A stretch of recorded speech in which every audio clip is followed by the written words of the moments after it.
वक्त हमारी जो नौजवान नस्ल है उसमें मंशियात का रुझान बहुत तेजी से बढ़ रहा है और बहुत से जो स्टूडेंट्स हैं वो कॉलेजेस और यूनिवर्सिटीज में ड्रग्स का आदी हो चुके हैं और जितने भी मंशियात फरोख्त हैं वो भी इन दो इदारों को टारगेट करते हैं।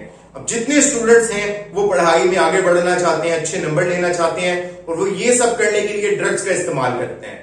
वो ये बात कहते हैं कि जी हम ड्रग्स करने के बाद अच्छे से कॉन्सेंट्रेट कर पाते हैं और हमें कोई और टेंशन नहीं होती, इसलिए हम पढ़ने के लिए इन ड्रग्स का इस्तेमाल कर रहे हैं। तो ऐसी बात बिल्कुल भी नहीं है। आपको ये 10-15 दिन के लिए तो सेटिस्फाई करती है, लेकिन 10-15 दिन के बाद जो उसके सिम्टम्स हैं जब वो आने लगते हैं तो अलार्मिंग सिचुएशन होती है।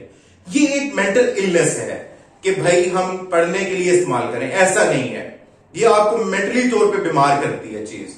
अब जितना यूजेज इसका बढ़ता जा रहा है, हमारी जो बहुत सी ना सिर्फ लड़के बल्कि लड़कियां भी अब मंशियात का आदी होती जा रही हैं। ये जितने भी ये माफिया है ड्रग्स का, ये टारगेट ही हमारी यूथ को कर रहा है, क्योंकि सबसे ज्यादा यूथ जो है इस वक्त पाकिस्तान के अंदर है और उसको खराब करने की, उसको बिगाड़ने की कोशिश की जा रही है। और हमारे जो स्टूडेंट्स हैं वो भी ये चीज नहीं समझ पा रहे, हमारी यूथ भी ये चीज नहीं समझ पा रही कि हम लोगों को किस तरह से इन चीजों में लाकर हमारे असल जो हमारा फोकस है उससे दूर किया जा रहा है। अब ये जो ड्रग्स है, अगर इसको हम लोग रोकना चाहते हैं तो उसमें जो पेरेंट्स है कुछ गलती उनकी भी है कि वो लोग अपने बच्चे पर इतना ट्रस्ट कर लेते हैं, इतना उस पर ब्लाइंडली ट्रस्ट करते हैं कि बस वो कहते हैं हमारा बेटा ठीक है, ये कुछ नहीं कर सकता। तो उसमें गलती पेरेंट्स की भी है। आप अपने बच्चे पर ट्रस्ट जरूर करें, वो आपका बेटा है, वो आपकी बेटी है, लेकिन उतना ट्रस्ट करें कि वो गलत काम में ना जा सके। आप कहते हैं कि हमारा बेटा हमसे कुछ नहीं छुपाता, हमारी बेटी हमसे कुछ नहीं छुपाती। हो सकता है वो आपको सिर्फ उतना सच बता रहा है जितना आप सुनना चाहते हैं, और जिन नहीं सुनना चाहते वो आपको नहीं बता रहा। तो उतना ट्रस्ट करें जितना आपके बेटे के लिए फायदेमंद है। एक ब्लाइंडली ट्रस्ट भी करना वो भी बच्चे को खराब कर देता है। अब ये जितने भी हमारे गवर्नमेंट इदारे हैं, जैसे कि हमारे मुहाफिज है, हमारी जो पुलिस है, ये अगर इस तरह के ड्रग डीलर्स को नहीं पकड़ेगी तो शायद ही इसका जो यूजेज है वो कम हो पाए। अब जितने भी ड्रग डीलर्स हैं वो मोस्टली अरेस्ट तो होते हैं, लेकिन कुछ दिन बाद उनकी जमानत हो जाती है। हमारे मुहाफिज भी वो भी ड्रग्स का यूज कर रहे होते हैं।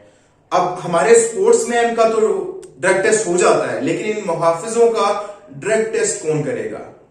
हम लोगों को इन मुहाफिजों का भी ड्रग टेस्ट करना चाहिए कि ये लोग तो कहीं नशा नहीं करते।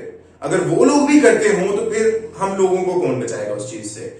सिर्फ जो एक नशा करने वाला बंदा है उसको अरेस्ट करने से कोई फर्क नहीं पड़ता।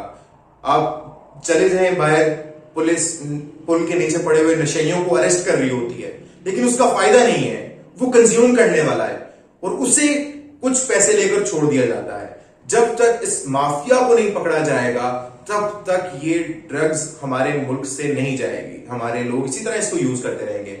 जितना भी बड़ा माफिया है वो या तो पैसे खिला देता है या उसकी अप्रोच होती है, वो बच जाता है और फिर से ये स्मगलिंग चलने लगती है। ना ये पाकिस्तान का मसला नहीं है, ये ओवरऑल वर्ल्ड का मसला बन चुका है। पूरी दुनिया में ड्रग्स स्मगलिंग बढ़ चुकी है। इसको कंट्रोल करना चाहिए।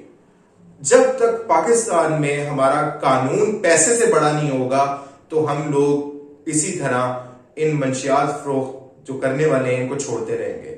हम लोगों को जो हमारा कानून है उसको पैसे से बड़ा करना चाहिए।